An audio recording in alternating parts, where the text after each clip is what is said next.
Today we're going to be talking about Andrew Tate.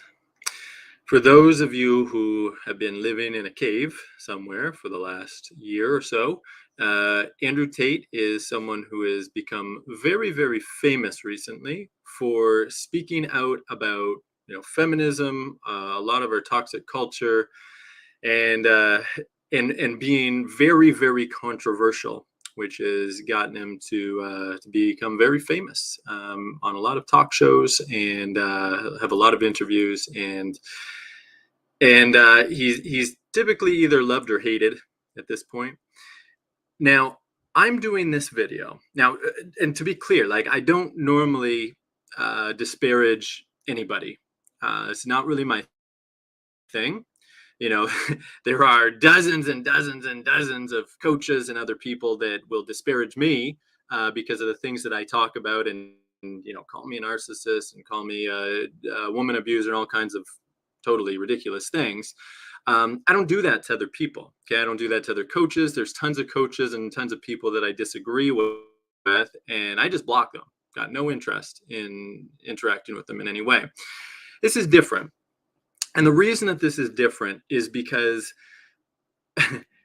a lot of people are being misled by this guy, because he's actually saying a lot of really correct things. Like a lot of stuff that I say, he also says.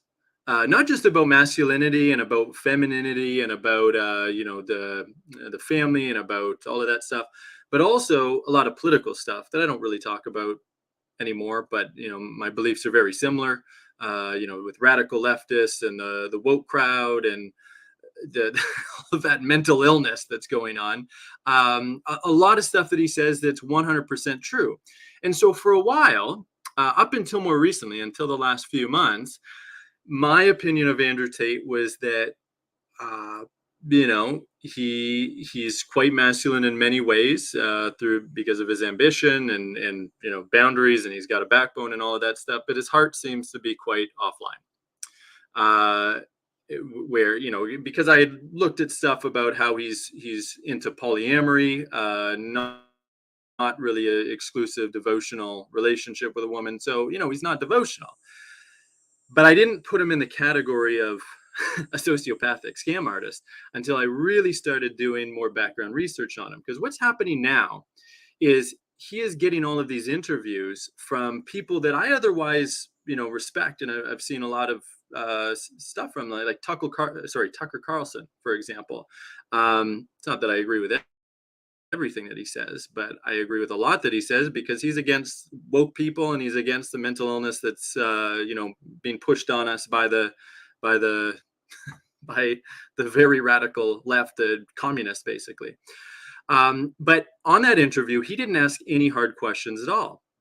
He actually let Andrew Tate basically paint whatever picture he wants about himself, which is, I don't actually know at this point. Is he delusional, or is he just extremely persuasive scam artist?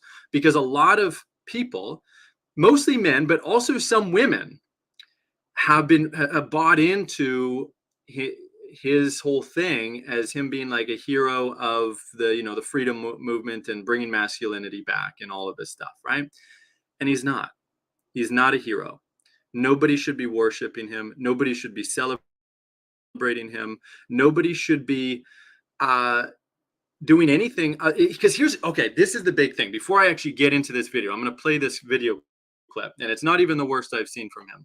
But what happens is, when there's someone that is against the radical leftist, the mentally ill, that every sane person knows this is bad. Like, we don't want this communist BS. We don't want this forced on our children. We don't want this forced in our society. We don't want, I'm not going to get into all of it, but if you know anything about what's happening in the world, you got an idea of what's going on, right? So that's obviously bad. And then people come in and they're very outspoken. They got a backbone. They're willing to speak the truth. And then because of that, because we have so few people that are just willing to speak the truth in our society, though it's getting better now, those people are celebrated as heroes, even if they're really not good people, even if they're really bad people. I say bad, like, really bad behaviors from people, right? Really unhealthy, dangerous behaviors that are very selfish, that are very, um, where they clearly only care about themselves, and they get celebrated. But the thing is, and here's what I believe about Tate, and I'm going to show you exactly why in a moment when I play this video. I don't think he believes most of what he says. I don't think it's possible. I think that he is using the freedom movement and masculinity movement because it is now so popular. Like, it is not actually, maybe 5 years ago or 10 years ago, it was a big stand for against tyranny or whatever, to speak about all this masculinity stuff and freedom and everything. But it's so popular now, right? You can actually you can make lots of money, and you can become quite famous just by speaking the truth at this point. Like, it is time for everybody to speak the truth. Now, of course, depending on your job and everything, you might get fired for speaking the truth as well, and you might be absolutely hated and cast aside by a lot of the radical leftist people, but you really don't want to be associating with that stuff anyway. We need to build new communities. We need to build a parallel society away from all of that nonsense anyway. So it is time for everybody to speak up, but it is also time for people to speak up against people who are speaking up, who are really dangerous, unhealthy people, because I don't want people like Andrew Tate to represent anything that I stand for in any kind of way. I don't want to be associated with him. I don't want to I don't want to be called Andrew Tate by, it doesn't even matter. I get called by compared to Andrew Tate all the time, but by radical leftists, but they have no idea what they're talking about, so it doesn't make any difference. They don't know anything about anything. So let's play this clip. Let's see what you guys think about Andrew Tate after a minute and a half of this. With you. So you meet a girl, you take her on dates, you fuck her, whatever. She passes the PhD test. Then you start saying things like, oh yeah, but you're always working. I have to do some traveling and you can't come. I want to bring you with me. Traveling is a great one because the thing about this business is mobile. If you can find a good Airbnb with good internet, you can run it somewhere else. So it's a good little caveat to throw in. Oh, and you're always working. Why don't you work for me so we spend more time together? Work for you doing what? So you'll have a webcam business. Oh, I don't want to do that. So, okay, I know you don't want to do that, but listen, come, let's have a meeting. Let's just talk about it. If you don't want to do it, don't do it. Fine. But let me explain it to you properly. In fact, I'll bring one of the girls who works for me. Your bottom bitch, the new girl, you go out for fucking a nice dinner. Your bottom bitch is the one who does the selling. You don't do the selling.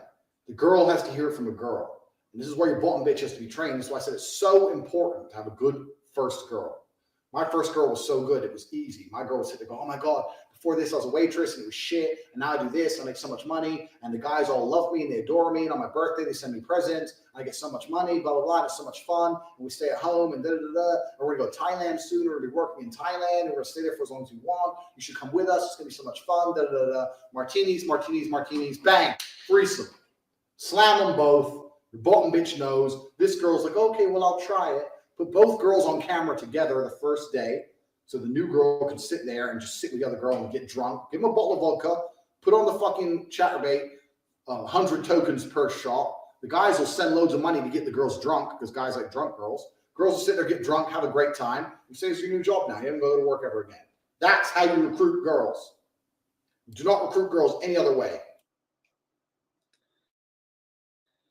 All right. Well, you heard him. Don't recruit girls any other way. Oh, what's that? All right. So what's going on there? This is him talking, teaching other men in his little class about how to get girls addicted to you by having sex with them, and then manipulate them onto getting on camera so that he can then manipulate men to send them money and get rich off of it. Okay. So he is taking advantage of insecure women with low self-worth by having sex with them and getting them on camera and exploiting them. And then he is taking advantage of insecure, low self-worth men to get them to send money to them, which of course he takes the vast majority of it. Is this who we want? as a role model to represent what the masculinity movement is and what the freedom movement is, the anti-woke movement. No, this guy should be in prison. This guy should be the laughing stock of humanity. Just because the left is against him doesn't mean that we should be celebrating him. Okay, sometimes the left, I'm talking about the radical left, the commies. Sometimes the commies are right, usually for the wrong reasons. Okay, usually for the wrong reasons, but sometimes they are right. Okay, people need to get out of this false dichotomy of like there is only like there's the good and the bad, and if you're against the bad, then you must be a good person and you must be speaking the truth. No, there are many shades of BS in this world. Okay, there's many shades of being a bad person, exhibiting bad behaviors in this world, and Tate is exhibiting one kind of those bad behaviors. Okay, and it is different than the bad behaviors exhibited by the woke left. But all he is doing is piggybacking on this freedom movement. This is my understanding. Like, this is what I see. I could be wrong about exactly what he's doing. It's very clear that he's that there's a lot that's wrong with him. But this is my interpretation: is he's piggybacking on the freedom movement, the masculinity movement, the traditional movement, like the back to the family, all of this stuff, for his rise to fame, while not talking about any of this other stuff. And this actually makes me question people like Tucker Carlson as well. Maybe he's just, not asking the hard questions, or maybe like what the hell? Why would an interviewer not do his background research on a guy like this? By the way, he was also on Alex Jones apparently, on InfoWars, so it's really interesting. And so they're not doing their due diligence, and this could go very badly for this movement. And most of my clients are, they're traditionalists. They're against the woke. Well, pretty much, yeah. All of my clients are against the woke, and and this can go very badly because he is going to eventually become fully exposed, right? Like somehow the truth of all of this hasn't come out yet, even though it's literally just on YouTube. Like, you can YouTube it. But a lot of people know that, yeah, he's an insecure little boy, and I've said that for I don't know, over a year now, since I first heard of him. Is not an example of masculinity, but it's so much worse than that. It's so much worse than I ever thought. Okay, it's not just that he's insecure. It's not just that his heart is offline. It's that he's a sociopath. It's that he's a scam artist. He's scamming everybody. And a lot of really young, impressionable men, especially, and also some women, are falling for it. And it really matters for the young, impressionable men, right? Because think, growing up in this world, this is what it's like to grow up in this world today as a young man. You're hated for your masculinity. You're told it's wrong. You're told that your penis is wrong. You're told that, you shouldn't, that you should feel guilty for being a man. You should feel guilty for being white. You should feel guilty for being cisgender. You should feel guilty for basically being anything except like a black trans lesbian. That's pretty much the only thing that it's okay to be at this point in our society. And so men are taught that it's, bad to be a man. And of course, a lot of boys will resist that. Some will fall for the brainwashing, but a lot will resist that. And then, of course, they will look for role models in our society that are against that. And so they find someone like Tate that's speaking out, where most of what he says is totally dead on. Is dead on about the woke, about masculinity, about how weak men are today, about what men need to go do to grow up. All of that stuff. A lot of that's really accurate, great stuff. And if I was actually having a conversation with him and I didn't know his background, I'd be like, yeah, this is cool. You get it.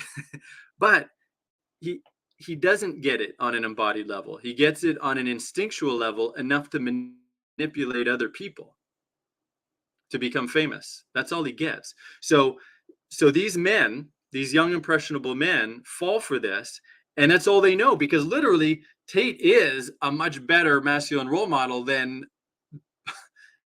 most of what is in the media today, as sad as that is, right? Especially if you don't know all of his background, right? If you're just going by a lot of what he's saying, it's like, yeah, that's I totally that makes sense. And but they don't know. They don't know the truth. Okay, the thing about masculinity is, and this is what bothers me about so many male influencers today. Um, so we're going a bit off Tate here, because Tate is much worse than pretty much anyone that I know that's famous. But it's like single guys that cannot comprehend masculinity because they've never lived it. Because if they lived it, why are they single?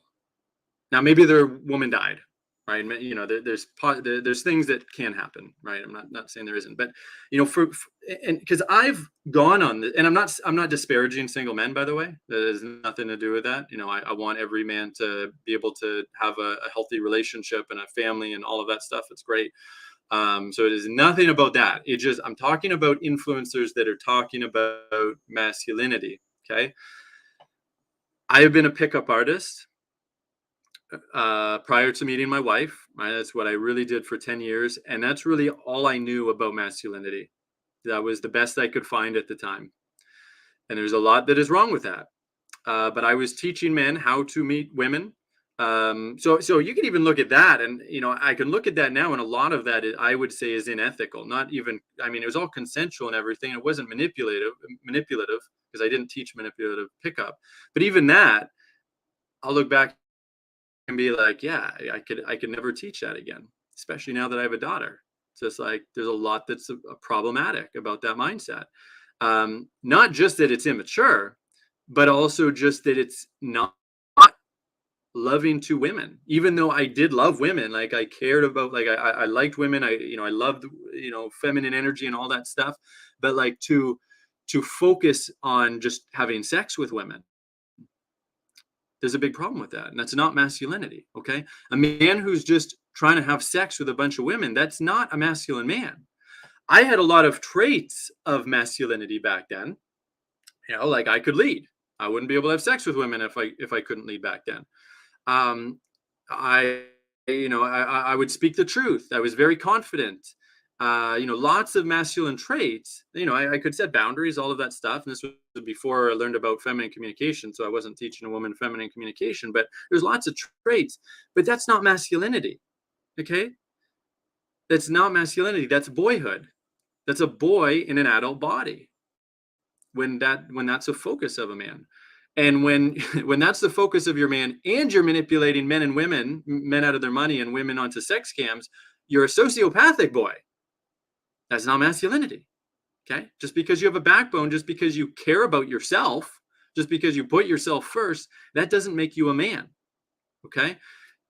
If we're living in a world where it's like basically people that hate men, like other men who hate men, and they have no backbone, and they're spanking themselves for being white and for being cisgender and for not cutting their dicks off. And then you compare that to Andrew Tate, you might think like, yeah, oh, Andrew Tate's a man. No, he's a selfish boy and a sociopath and a scam artist. A masculine man, you will know, because a masculine man is focused on provision and protection of those that he cares about, and he's living in integrity. He is not living to hurt other people.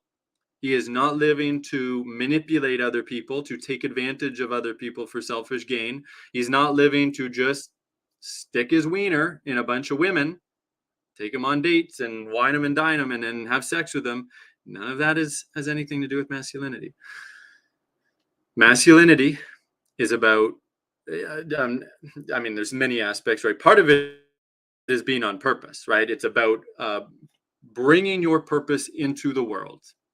It is about manifesting your purpose through leading, right? So whether that is your business or your career, to make the world, to make society a better place, right? And you're doing that not for selfish ego reasons, but because You have to create, you have to build, you have to implement, you have to lead the world into your inner vision.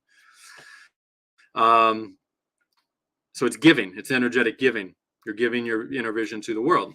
And then, of course, it is also being a provider and a protector for those under your care, which means your woman, which means your children, which and may mean your community. And it's hard with the community aspect now because we live in, like, most of us live in massive cities and everything, but a healthy masculine man still has that desire, right, to take care of his community, to take care of his tribe. His tribe might be an online tribe, might not necessarily be where he's physically located, right? But he's doing that, and he does that because he cares. He does that because he needs to give. He needs that because his instincts are wired for that. And again, I'm going to point this out. It's all coming from a place of integrity. Okay? It's coming from a place of honor. It's doing the right thing because it is the right thing to do. That's what fuels a man. And so no matter how successful a man may become, even if he's helping people in a way, like, I don't know, training young men to become their own online pimp, right?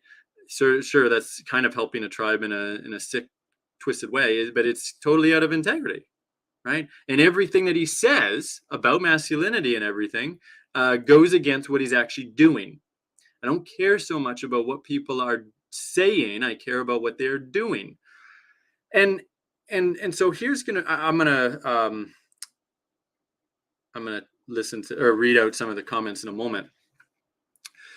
But one thing I'm gonna say first is I don't want anybody to worship me or, like, see me as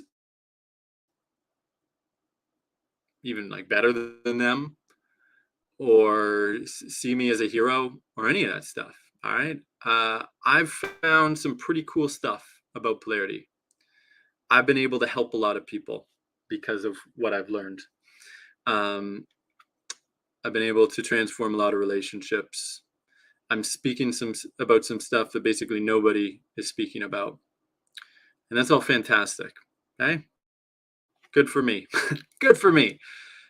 But uh, like, if I was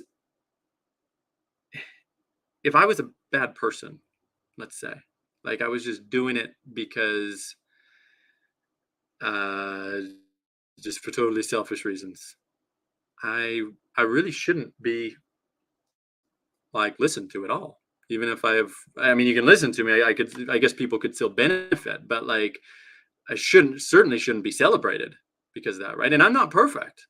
I am definitely not perfect. But the thing is, I really try to be accountable for everything when I'm not perfect. I made lots of mistakes. I made a lot, my whole pickup journey. I can say is like, yeah, that wasn't the best model of masculinity throughout that, and I did a lot of things that I don't think are the greatest. I mean, nothing close to what Tate has done, but still, it doesn't matter. It's not a comparison. Just, it wasn't fully in integrity. And even, the last few years, I'm still not perfect, but I try to be. I really do try to be. And if I'm not, I want to be accountable for it.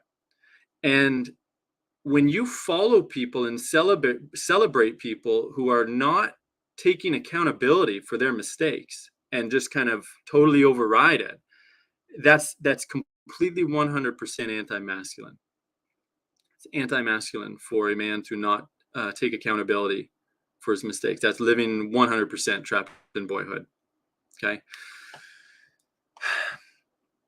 And that's and no matter what he says, so no matter how many good things he says, it doesn't make up for any of that. All right, see if there's any comments I want to read out here. It's the deep insecurity to be validated and liked. He acts like he doesn't need anyone, but he actually does. Yeah, I mean, he certainly does. He needs that praise and attention and all of that stuff, I'm sure. Let's see.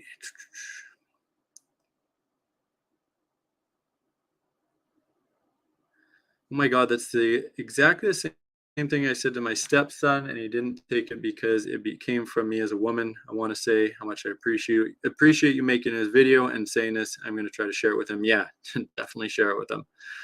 Yeah, boys, men can hear this stuff a lot better from men. And one of the problems too is, I think a lot more women are going to be against Andrew Tate than men. Because there's going to be more women that are just feeling something that's off. Okay, because women are designed that way. Like you're instinctually programmed to be able to feel that. Now, of course, if you're really wounded, in certain ways, you might not be able to feel that, or you will feel it on some level, but you might justify it. Right? You gaslight yourself, basically. But yeah, it's totally different when you hear this stuff from a man. Please do a video about when men are in love and scared they can act. Seems selfish. Yeah, I'll probably do that one at some point in the near future. Yeah, he happens to take advantage of a massive problem in our society and give even a worse solution. Yeah, okay, good. We're going to focus on this because that is most of what goes on in the world, okay? This is what successful sociopaths do. And here's what's funny, because I mentioned this, I think, in my free group. For anybody who follows, Klaus Schwab, for example, or any of those really nice, friendly people who care about us and want us to be happy, owning nothing. Tate's the exact same thing, right? He's a sociopath, just like all of them. He is a control freak, just like all of them, and he's just using this movement, say all of the right things to attract different types of people to follow him. But the underlying patterns are the same. That's what's really important to understand. Okay? Don't be conned by these kind of people.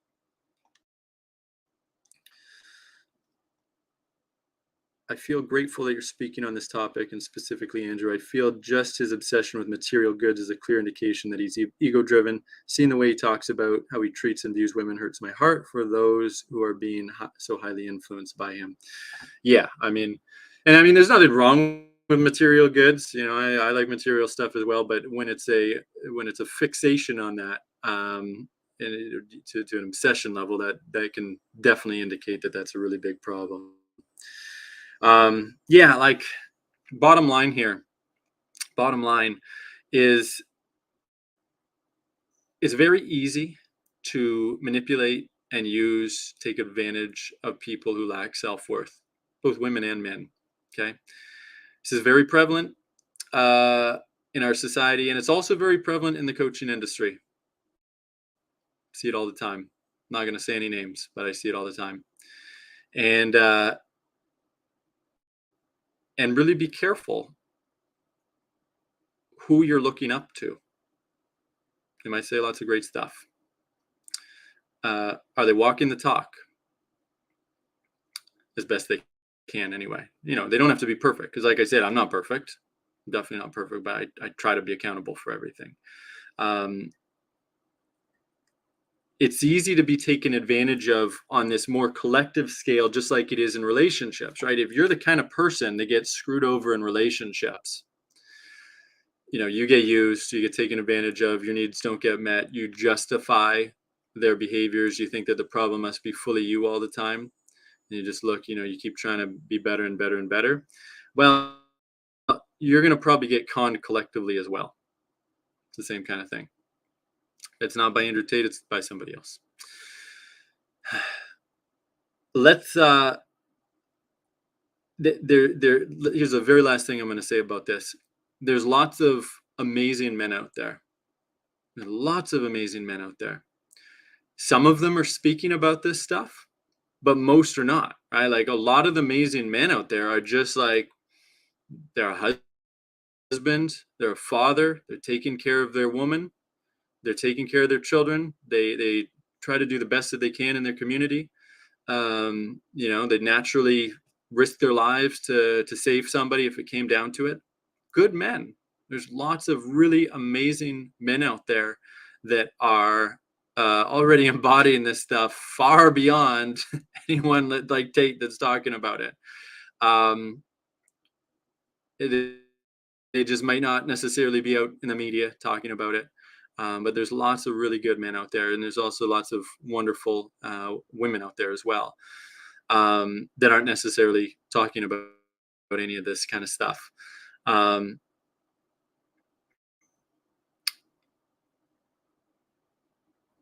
there needs to be a lot more men that are speaking out about what healthy masculinity is, and there needs to be a lot more men and women that do not get stuck in worshiping or supporting people who are acting totally out of integrity. Very last example before I wrap up, it's like politics. I mean, politics are all basically all total bullshit, but just pretending for a second, just humor me. uh if I were to follow a politician like on my team, like some of the team that I'm actually more in support of in some kind of way, I am going to be the most critical of that person. I'm going to be the most critical of the person that's actually representing me in some kind of way, representing my ideas, my values. Because if they're stepping out of integrity, if they're doing things that they say that they wouldn't do, or that they were talking about with the opposition, like the other party or parties that they're doing, if they're not taking full accountability for their lives, for their mistakes, for their past, um, for their how they're showing up currently, if nobody calls them out, they're just going to end up screwing everybody over just like the last party did, because they can get away with it, because all of their supporters are totally blind, because they're willing to be blind. They're not willing to hold people accountable. That's the first person that you need to call out, right? And that's why, I'm not going to probably be making a bunch of videos about woke people. I'm not going to be making videos about people who are against white cisgender men. Why? Because it's such mental illness already. I don't need to go there. Anybody who's following me already basically knows that. But I do need to point out stuff that is going on in the masculinity movement and freedom movement, because I care a lot about the freedom movement as well. Because I don't want to be misrepresented. I don't want to have other people that are on the fence turned against traditionalism, turned against masculinity, turned against freedom, because of people like this that are eventually going to get fully exposed. I'm going to talk about it right now. And everybody else should too. That's it for this one. Yeah, by the way, may as well just shamelessly promote myself before I sign off here. So anybody who does not have the love life of their dreams, anybody who is experiencing problems in your love life, whether you're single or in a relationship right now, it all comes down to self-worth, and self-worth is always going to be reflected through your communication, how you're showing up in the way that you're communicating. You're always communicating something through your behaviors, through your patterns.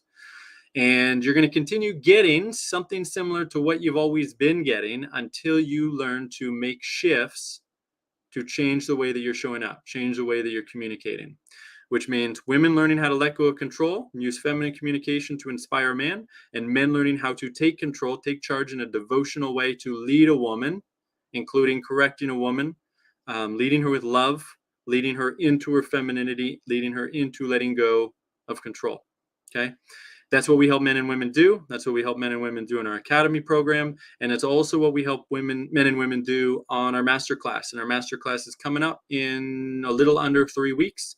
Our next one starts early September. And if you have not joined us for a masterclass yet, you've got to join, because it's going to shift so much for you, make you realize so much that you're missing to make your love life so much easier, right? So that you don't have to keep making nearly as many pointless mistakes anymore. You can start actually shifting how you communicate, how you show up, to massively affect what you're getting.